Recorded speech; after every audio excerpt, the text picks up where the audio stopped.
Welcome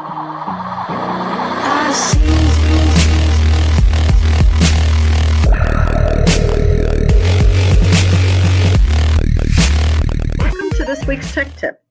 Today, we are going to talk about another formative assessment tool that you can use with your students in your classroom. And this one is called Quizalize.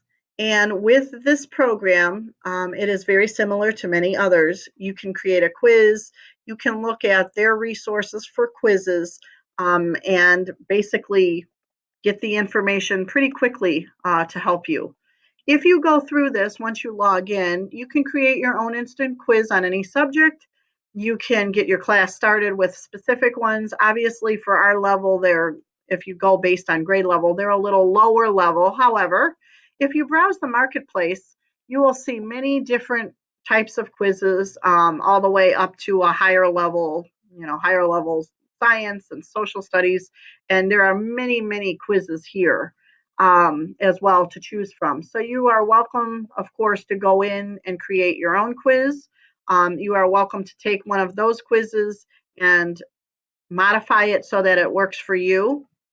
If you go in and edit a quiz, once you edit, this is what it'll look like, where your question will go, where your correct answer goes, where incorrect answers go. And then what's kind of neat about this, it's a time thing. So you can give them an amount of time to answer the questions as well. And, if you decide when you're editing somebody else's quizzes, if you don't like it, you can delete a question or replace the question, move the question up, move the question down. There are also ways to set everything so that you can have a math mode, you can use images, use audio. You can also set it so that it will mix up your question answers, or it'll mix up your questions so that the student next to someone will not get the same exact question. Another thing that I think is really interesting about this program here is that when you look at, and I'm going to show you a demo here. So you can add a new class. I will say that it only allows you to add 3 classes for free.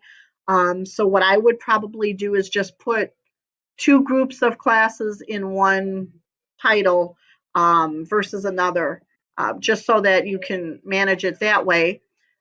You can see, I'm going to show you a demo class so that you can see how this works. Again, similar to Nearpod, it gives you a class code or Kahoot so that you can see how things work. So this is a demo class, and this shows you what it would look like for you. So you have different things. You can go to your grade book here and see how the students scored, what the average was based on that quiz. It will tell you all of those kinds of things. You can go back here and look at the activity list and see the results for each student. There's no data for this student. These kids need help. These kids are almost there, and these kids are strong. So they really know what they're doing. So, and you can see it in a spreadsheet so that you can look at specific questions and see what they needed help with. You can look at subtopics if that's what you have as your in your questions, improvements. So you can pick an activity and there's nothing in there at this point. Or you can also do a live game. You can do team versus team or team versus computer. And if you see that, then you can, again, it kind of shows you as the kids are answering. That's why these questions are timed. So again, very similar to Kahoot. And then you can see where the kids, are at. And they can also do it for homework. And it will tell you how many times they tried that quiz. So again, just another formative assessment program to help you, get that quick information to see how to structure your next lesson for your students and to see where they are. So thank you for tuning in to this week's Tech Tip.